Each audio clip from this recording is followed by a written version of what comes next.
अपने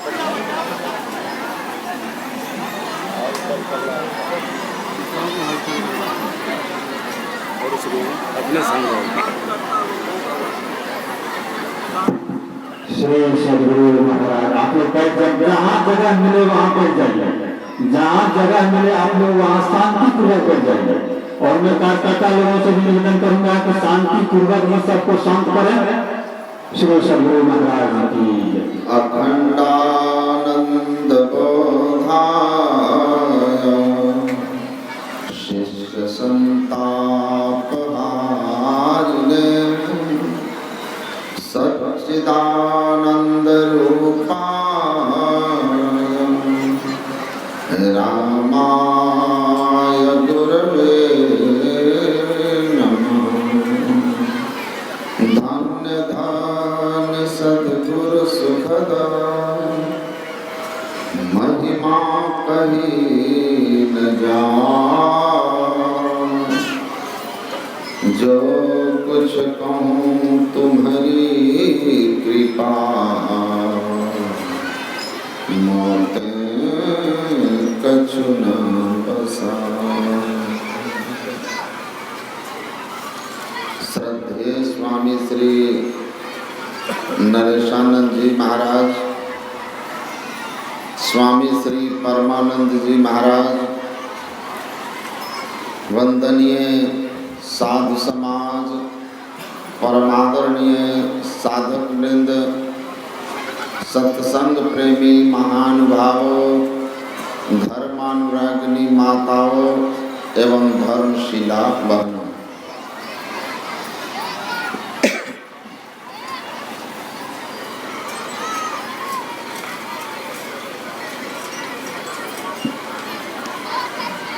हम लोग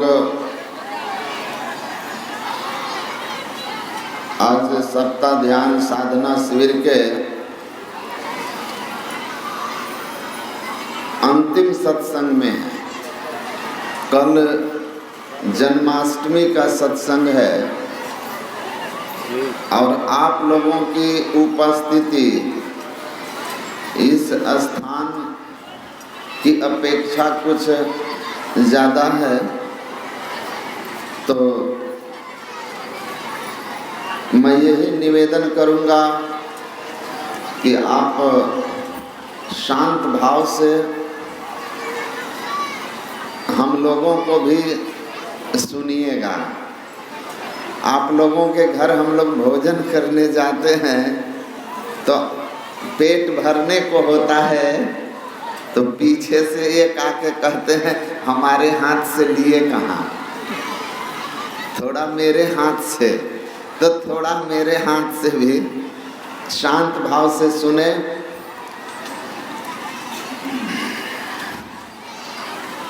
नर्तन की महिमा की व्याख्या जिस तरह की होनी चाहिए वैसी व्याख्या हो चुकी है। अब उसमें कहने को कुछ शेष नहीं है। फिर भी हरि अनंत हरि कथा अनंता,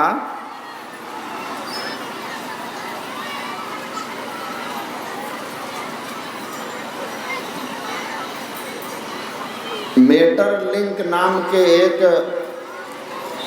बहुत प्रसिद्ध जर्मन दार्शनिक हुए, उन्होंने एक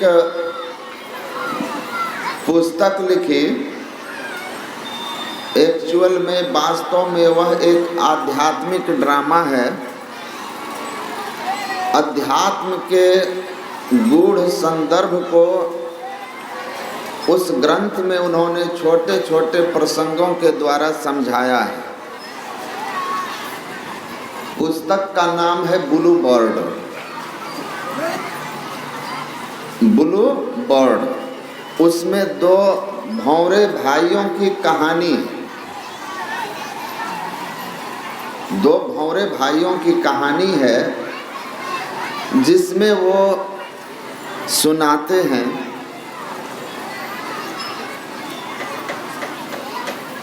कि वे दोनों भौरे भाई जो हैं आपस में यह विचार करते हैं कि परम पिता परमात्मा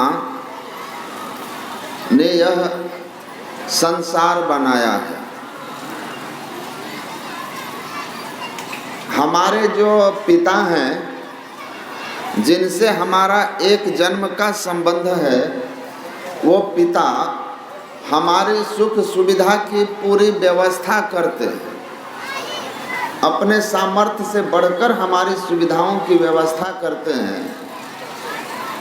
तो जो हमारे परम पिता हैं, जिन्होंने इस संसार को बनाया है, जो हमारे पिता हैं, हमारे मतलब इस शरीर में रहने वाला। आपने सुना बड़े भाग मानुष तनु पावा, तो हमने इस मनुष्य शरीर को पाया है।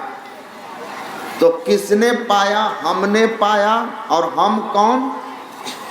तो आकर 4,84,000 जोनि भरमत्य जीव अविनाशी।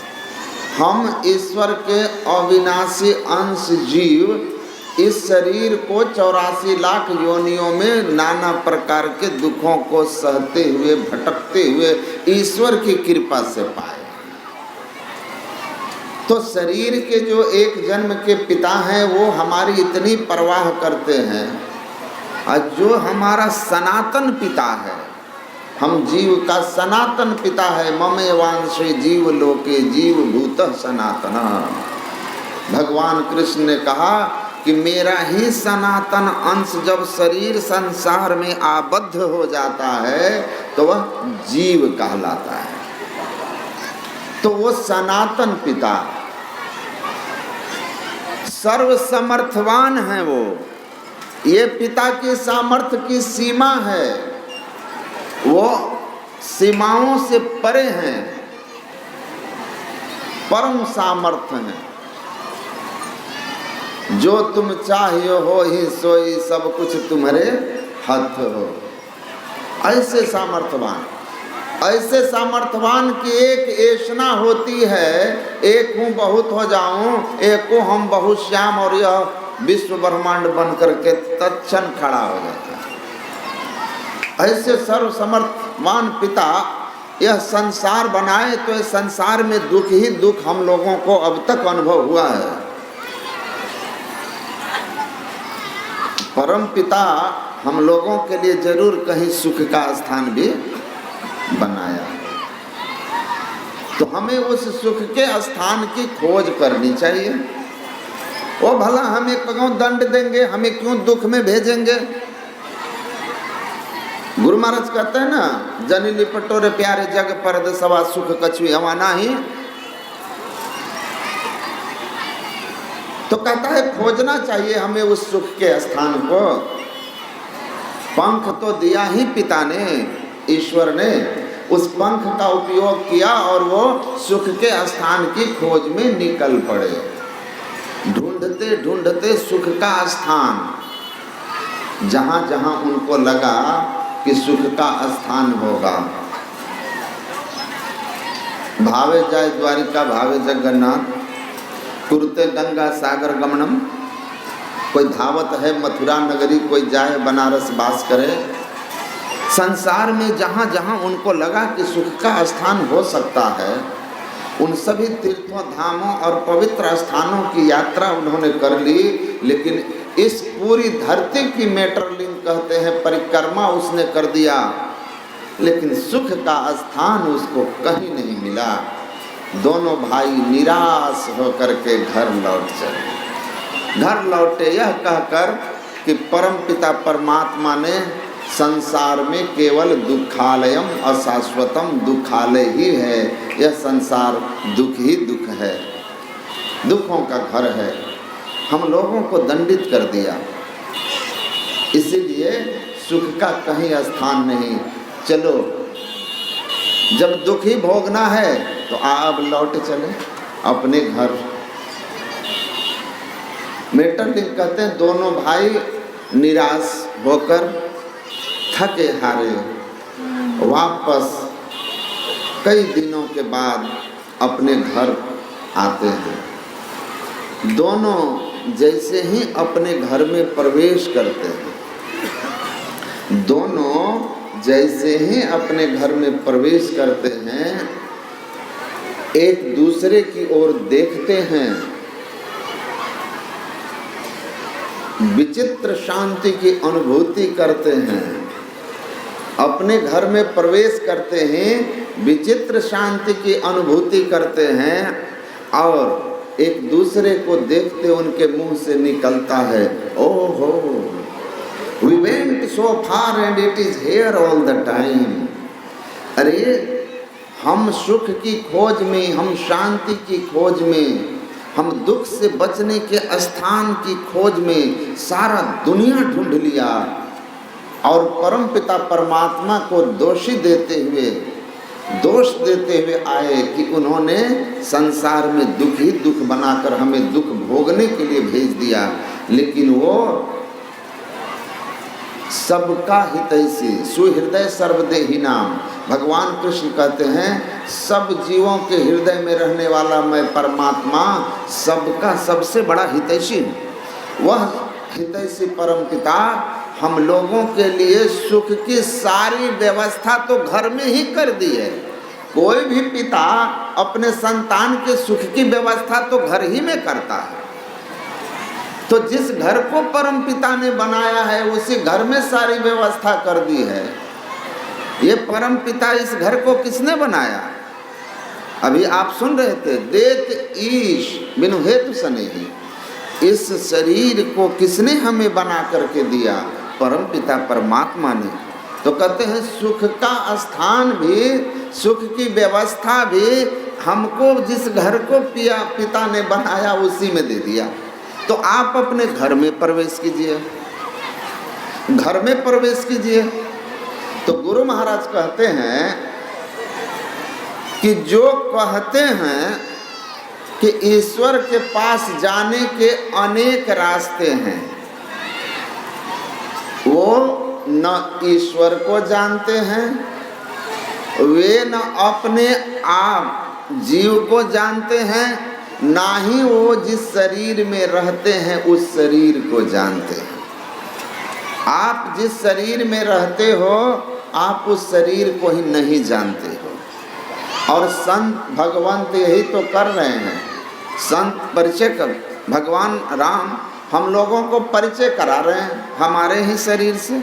जिस मकान को, शरीर रूपी तन को उन्होंने बनाया उससे उसका परिचय करा रहे हैं कि ये जो तुमको शरीर बना के दिए हैं ये साधारण नहीं है, बड़े भाग्य से मिला, देव दुर्लभ है।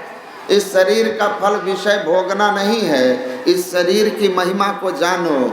इस शरीर के अंदर ऐसी ऐसी साधन धाम, ऐसे ऐसे सुंदर धाम बने हुए हैं, सुख के स्थान हैं, और मोक्ष का धाम भी इसी में है। इसीलिए गुरु महाराज कहते हैं घट बिच अजब तमाशा है साधो। आप इस घट को समझिए, शरीर को समझिए। घट में घटता माही घट है, अते ही घट में घट पासा है साधो। असगुन जड़ घट चारि चौथ में, चेतन अगुण तन खासा है साधो। अमी ही शब्द अनाहत सह प्रभु, घट घट व्यापक पासा है साधो। सुख का स्थान कहीं बाहर नहीं है, तुम्हारे भीतर में है। ईश्वर ने वह सुख का स्थान आपके अंदर ही बनाया हुआ है, लेकिन दुर्भाग्य से हम अपने अंदर प्रवेश ही नहीं करते। हम अपने शरीर के स्थूल तल पे रहते हैं। स्थूल तल पर घर में घर दिखाई दे सो सतगुरु परख सुजान, पंच शब्द धुनकार धुनि तह बाँचे शब्द निशान। घर में घर दिखाई दे, घट में घट, घर में घर। गुरु नानक कहते हैं घर माहे घर, दादू दयाल जी महाराज कहते हैं घर में घर। और संत कबीर साहब कहते हैं गागर ऊपर गागरी, चोले ऊपर द्वार, सूली ऊपर साथरा, जहां बुलावे यार। आप अपने शरीर को समझो, ये कैसा है।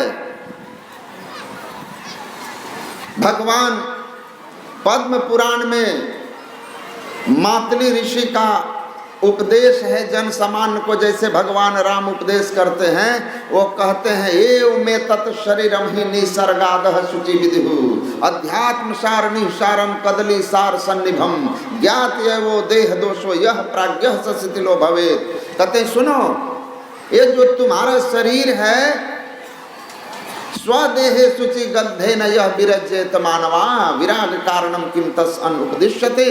अरे अपने शरीर से जो दुर्गंधी युक्त पदार्थ निकलता है उसको देखकर तुम नाक भौं सिकोड़ते हो, और तब भी इसी शरीर से तुमको भोग की इच्छा समाप्त नहीं होती, तो तुम जैसा मूढ़ और कौन है।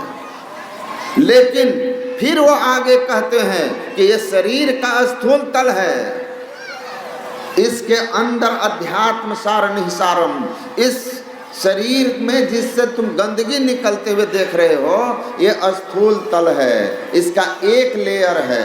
इसके अंदर कदली किसको बोलते हैं? केला के एक परत को हटाइए, फिर दूसरा, फिर तीसरा।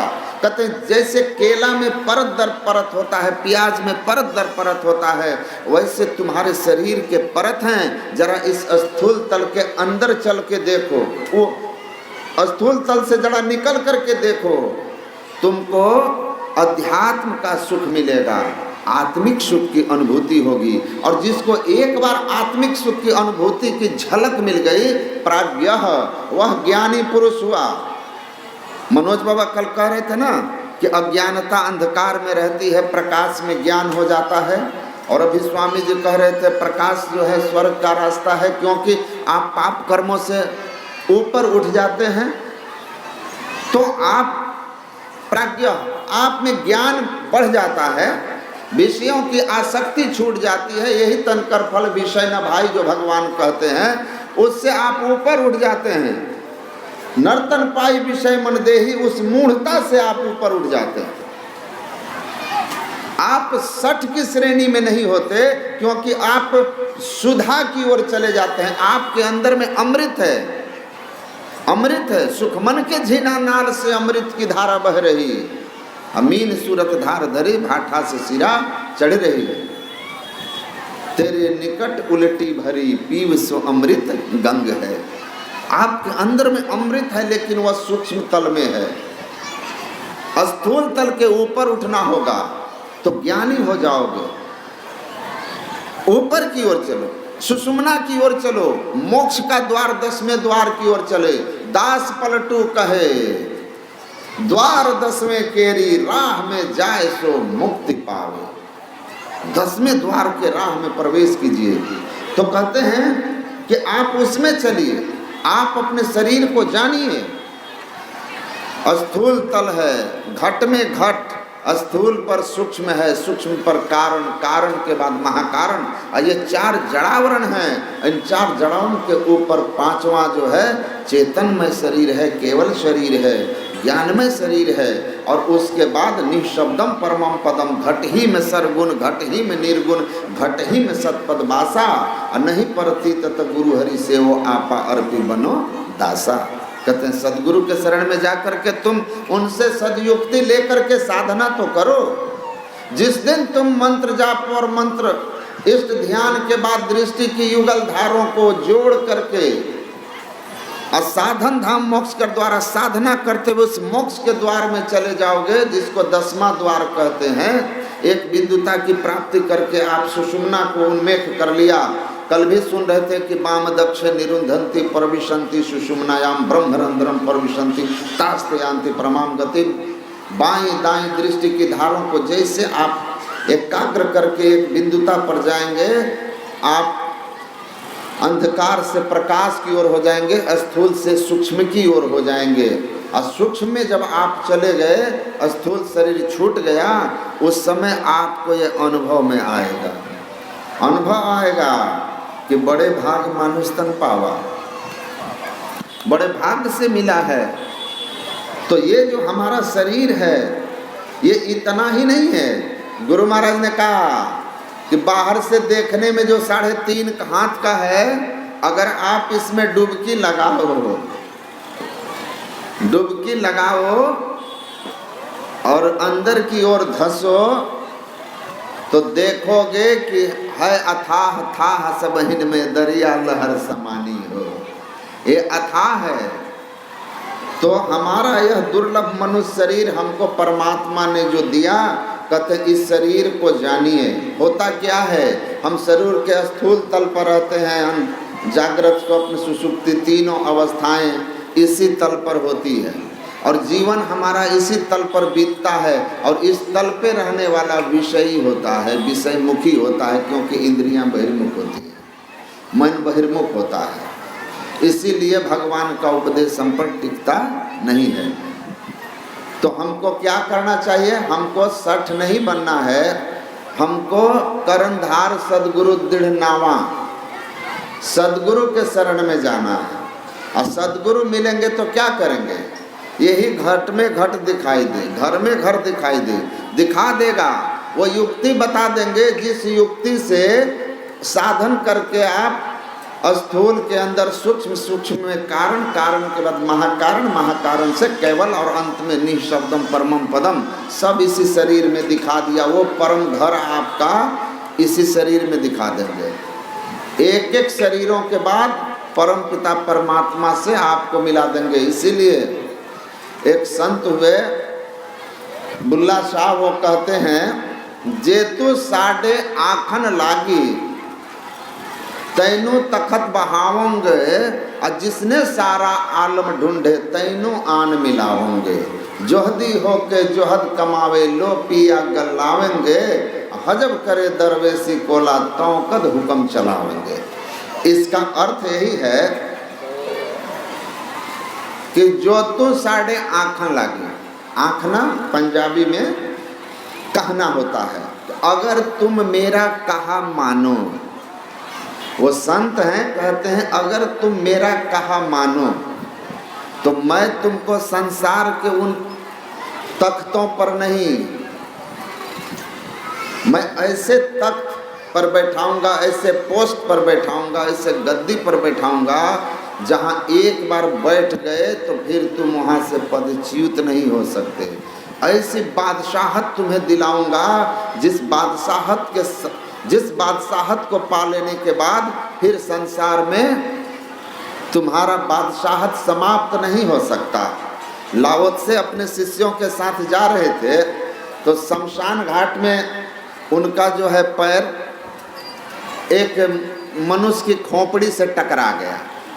तो लाओ से वहीं साष्टांग होकर के कहते हैं क्षमा करना भाई, क्षमा करना भाई, सिर में पैर मार दिया, मुझे माफ करना। तो शिष्य लोग कहते हैं गुरुदेव ये क्या कर रहे हैं?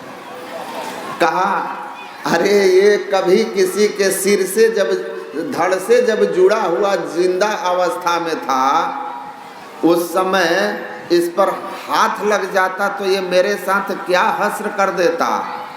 ये किसी बड़े जमींदार की खोपड़ी है इसी समाज का। संत थे, जानते थे, त्रिकालदर्शी थे। ये किसी बड़े जमींदार की खोपड़ी है, इस पर किसी का हाथ सट जाता तो ये क्या कर देता पता नहीं, इसके शरीर में धक्का लग जाता तो क्या कर देता पता नहीं, मैंने तो इसके खोपड़ी में पैर मार दिया है, ये तो मेरे साथ क्या करता पता नहीं। मैं इसीलिए माफ़ी मांग रहा हूँ, माफ़ी मांग रहा हूँ कि भाई क्षमा करना। और तुम लोगों के लिए यह ज्ञान भी दे रहा हूँ कि जैसे ये खोपड़ी आज नदी के तट पर पड़ा हुआ, हमारे पैर के ठोकर लग जाने पर भी कोई प्रतिक्रिया नहीं किया, वैसे जिस दिन तुम हमारे आदेश उपदेश को निष्कपट हो और दीन हो, अहंकार और पाखंड और अहंकार तजी, जिस दिन तुम अपने अंदर के समस्त अहंकारों को मेरे सामने विसर्जित करके मेरे आज्ञा में अपने आप को पूर्ण समर्पित कर दोगे, drop the proud, I will make you the king of nature. उस दिन मेरी कृपा होगी, अब मैं तुमको इस सचराचर ब्रह्मांड का स्वामी बना दूंगा, स्वामी बना दूंगा, इतना सामर्थ्य दे दूंगा। स्वामी राम तीर्थ देखिए कैसी महिमा है उनकी, मनुष्य शरीर में ही थे। स्वामी राम तीर्थ कहते हैं परमात्मा ने मनुष्य शरीर दिया, ये बड़े भाग्य की बात है, लेकिन हम अपने को बड़भागी तब कहने के अधिकारी होंगे जब We only can claim to be fortunate when we will find the way of salvation. जब हम मोक्ष का मार्गी बनेंगे, 10वें द्वार का खोजी बनेंगे, सुषुम्ना मार्ग की खोजी जिस दिन हम गुरु की युक्ति से लेकर के साधनशील हो जाएंगे, उस दिन वास्तव में हम अपने मनुष्य शरीर के साथ इंसाफ करेंगे और हम अपने आप को बड़भागी कहने के अधिकारी होंगे। इसीलिए गुरु महाराज कहते हैं, ईश्वर की कृपा से साधन धाम मोक्ष के द्वार से युक्त मनुष्य शरीर तो मिला, लेकिन तुम्हारा सौभाग्य कब जगेगा? जब गुरु दयाल दया कर दिए भेद बताई, यही सुषुम्ना का भेद बता देंगे, 10वें द्वार का भेद बता देंगे। मोक्ष का मार्ग शिव नेत्र में प्रवेश करके अंतर ज्योति अंतरनाद के सहारे आप सुन ही चुके हैं स्वामी जी से कि मोक्ष के मार्ग में पहुंच जाओगे। उस मार्ग का दीक्षा शिक्षा जिस दिन गुरु की कृपा से तुम्हें मिल गई, तुम्हारा उस दिन सौभाग्य जग गया। महाअभागी जीव के लिए भाग जगा, वरना परमात्मा ने तो कृपा कर ही दी थी, आपने स्वयं अपने ऊपर कृपा नहीं की, जिसका परिणाम हुआ कि आप अपने इस दुर्लभ मनुष्य शरीर को आत्महन गति जाए, आत्महत्या करने वालों की गति में पहुंचा दिए। तो हमारा यह देव दुर्लभ शरीर मिला है, लेकिन जो गुरु के शरण में नहीं गए हैं और इस 10वें द्वार मोक्ष के द्वार के खोजी नहीं बने हैं, समझ लीजिए वो अपने इस देव दुर्लभ शरीर के साथ इंसाफ नहीं कर रहे। आप कितने बड़े विद्वान हो सकते हैं, लेकिन भगवान राम कहते हैं कि मनुष्य शरीर पाकर जो भक्ति नहीं करते हैं, मोक्ष का साधन नहीं करते, सत्संग ध्यान नहीं करते, खान पान की पवित्रता नहीं रखते, वे सठ हैं। सठ मैंने अज्ञानी होता है और ग्रामीण भाषा में मूर्ख कहते हैं। और टॉल्स्टॉय जिनके बारे में मैं कहा था कि वो यूरोप का बुद्ध कहा जाता है, उन्होंने लिखा है कि what distinguish between wise and fool, what distinguish between wise and fool, मतलब कोई ज्ञानी है कोई अज्ञानी है, इसका क्या क्राइटेरिया है? कोई तरीका होगा कि भाई ये बीपीएल वाले हैं, ये एपीएल वाले हैं, तो उसका कोई सरकार ने, ये अंत्योदय वाले हैं, तो सरकार ने एक निर्धारण किया है ना उसका कि इस कैटेगरी में है, ये इनका क्वालिफिकेशन होगा, तो आप इसमें, ये होगा तो इसमें। तो कहते हैं कि ज्ञानी और अज्ञानी का बीच का जो निर्धारित करने की बिंदु क्या क्या होंगे कि तय होगा, इधर है ज्ञानी है, इधर है तो अज्ञानी है। तो कहते अच्छा, तो वो खुद कहते हैं कि what distinguish between wise and fool, health wealth power degree, health wealth degree और पावर टू रूल, कहते no it's only dispassion and passion, dispassionate is wise, passionate is fool. कहते हैं कि ज्ञानी और अज्ञानी को तय करने का क्या है? तो कहते हैं क्या कोई बहुत शरीर से बलवान है तो ज्ञानी है? कहा बिल्कुल नहीं। और निर्बल अज्ञानी है? कहा बिल्कुल नहीं। शरीर के बल से ज्ञानी अज्ञानी का निर्धारण नहीं होगा। किसी के पास बहुत अधिक संपत्ति है, कोई गरीब है, तो इससे भी नहीं होगा। वरना कबीर जैसे लोग, रविदास जैसे लोग ज्ञानी नहीं हो सकते। गृह त्यागने वाले जो सन्यासी फकीर हैं वो ज्ञानी नहीं हो सकते। तो कहते हैं कि न शरीर के बल से, ना ही धन, ना ही स्कूल की ऊंची विद्या, स्किल कॉलेज की ऊंची डिग्री हो जाए, इससे आप ज्ञानी नहीं हो जाएंगे। मैं कहा था ना, अभी देखिए पूज्यपाद आचार्य श्री का 5 मिनट में मैं बात खत्म कर रहा हूँ। पूज्यपाद आचार्य श्री के ऊपर एक लड़का शोध करने के लिए अप्लाई किया, तो वहाँ जो भागलपुर के VC हैं, शोध उसका जो है स्वीकार हो गया है PhD के लिए शोध करने का। तो VC साहब कहते हैं कि महर्षि जो अभी हैं हरिनंदन जी महाराज, इनका स्वयं का लिखा कोई बुक है नहीं, इनके प्रवचनों के संग्रह हैं, इन पर PhD कैसे होगा? VC साहब को जवाब दिया गया कि संत कबीर तो एक अक्षर पढ़े नहीं थे, उन पर PhD कर कर के इतने लोग कैसे प्रोफेसर हैं? उनको तो ये भी पता नहीं कि जो हम बोले वही लिखा गया, और ये तो मैट्रिक पास हैं और इतने सारे पुस्तक लिखे गए। रविदास पर PhD कैसे हो गई? बुल्ला शाह पर, फरीद बाबा फरीद पर कैसे पीएचडी हो रही है? इन लोगों ने तो पढ़ा ही नहीं था, मसी कागज छुओ नहीं, कलम कहो नहीं हाथ वाले थे।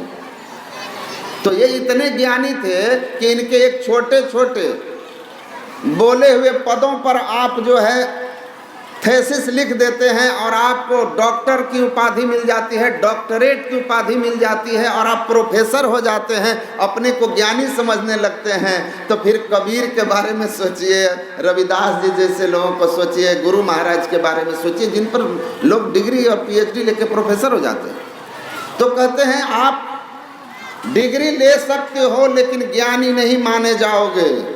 आप बड़े से बड़े पद पर बैठ करके सम्राट होकर के शासन प्रशासन अपने बस में कर सकते हो, लोगों पर हुक्म चला सकते हो, लेकिन आप ज्ञानी नहीं हो सकते हो। न पद से, न धन से, न शारीरिक बल से, न ही सत्ता से, ना ही ऊंची डिग्री से कोई ज्ञानी होता है। ज्ञानी और अज्ञानी होने का एकमात्र शर्त ही है, dispassionate is wise, passionate is full. यही तन कर फल नर्तन पाई, विषय मन दे ही पलटी सुधाते सठ बिसले ही। भगवान राम जो कह रहे हैं वही टॉल्स्टॉय कह रहे हैं। आप धनवान हैं, विद्वान हैं, कुछ भी हैं, लेकिन अगर विषयी हैं, भक्ति भाव आपके अंदर नहीं है, साधन और सत्संग आपके अंदर नहीं है, तो फिर आप भगवान राम कहते हैं आप अज्ञानी हैं, सठ हैं, मूर्ख हैं। और वही टॉल्स्टॉय कहते हैं बस जो आदमी संसारासक्त है, विषयासक्त है, भोगों को जिसने अपने जीवन का लक्ष्य बनाया हुआ है, संग्रह जिसका लक्ष्य है, उस याद रखो वो आदमी अज्ञानी है, सठ है। और जिसके पास पद हो ना हो, शरीर का बल हो ना हो, ऊंची डिग्री हो ना हो, सत्ता उसके पास हो ना हो, लेकिन अगर वो सदाचार में रहकर परमात्मा की भक्ति कर रहा हो तो वह आदमी ज्ञानी है। बस एक शर्त यही है। तो हम ज्ञानी बने। ज्ञानी बनने के लिए इसका मतलब कि पढ़ाई मत छोड़ देना, पढ़ना। मैं फिर कह रहा हूँ, शिक्षा अधिकार के प्रति जगाता है, इसीलिए स्कूल की शिक्षा भी बहुत जरूरी है। लेकिन अध्यात्म के शिक्षा के बिना स्कूल की विद्या अविद्या हो जाती है। इसलिए हम सच्चे अर्थ में शिक्षित बने, ज्ञानी बने, तो इसके लिए जरूरी है कि धर्म और अध्यात्म की जो शिक्षा है, जो भगवान राम कहते हैं, संत सदगुरु रूपी कर्णधार के पास जाकर अंतर पथ का भेद जानिए और शरीर के एक एक तलों को पार करते हुए परम पिता परमात्मा को पा करके सुखी हो जाइए। सुख चाहते हैं, शांति चाहते हैं, तो बाहर के भोगों में नहीं, अपने अंदर के सुषुम्ना में प्रवेश कीजिए। सुखमना में जाओगे, सुखी हो जाओगे, सुखी हो जाओगे और चलते चलते परम पिता परमात्मा को पाकर हमेशा के लिए मुक्त हो जाओगे। तो संसार में आप आए हैं, कुछ लेके नहीं जाइएगा, सब कुछ यहीं धरा का धरा रह जाएगा। All that is solid melt into air, who earns also empty returns. Nature permits only eat drink and be merry, never think to carry. तो फिलिप बेरी कहते हैं कि कोई कितनों कमा ले, परमात्मा किसी को परमिशन नहीं देते कि यहाँ से कुछ लेकर आप जाइए। सब यही धरा का धरा पर धरा रह जाता है। लेकिन